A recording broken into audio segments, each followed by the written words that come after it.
আমাদেরকে আল্লাহ রাব্বুল আলামিন তার রহমত থেকে নিরাশ হতে বারণ করছেন।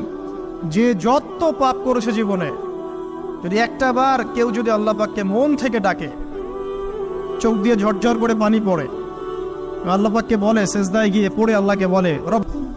একটা হাদিস পড়ছিলাম, নবী করিম সাল্লাল্লাহু আলাইহি ওয়াসাল্লাম তিনি বলছেন যে লাম্মা কাদাল্লাহুল খালক, যখন আল্লাহ রাব্বুল আলামিন এই মহাবিশ্ব সৃষ্টি করেন, তখন আল্লাহ রাব্বুল আলামিন কাতাবা কিতাবান, একটা কিতাব লিখেছেন।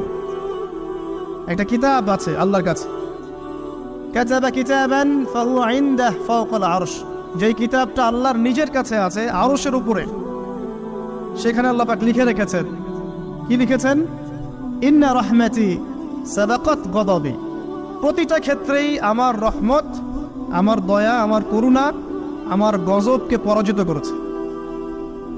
মানে আল্লাহ রাব্বুল আলামিনের গজব এর উপরে আল্লাহ পাকের রহমত অবস্থান করছে। জীবনের কোনো ক্ষেত্রে হতাশ হওয়ার কোনো সুযোগ নাই। আজকে পারিবারিক ভাঙন বলেন, ব্যক্তি পর্যায়ের আত্মিক ধ্বংসই বলেন, সমাজের বিপর্যয় বলেন, যাই বলেন, পিছনে একটা বড় কারণ আছে।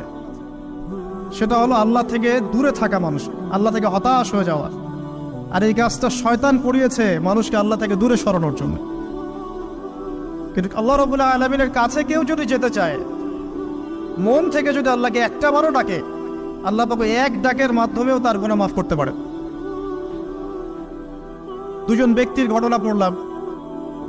একজন ব্যক্তি প্রচন্ড রকম আবেদ, প্রচুর ইবাদত করে। আপনারা জানেন ইবলিসও কিন্তু আবেদ ছিল। ইবলিস কিন্তু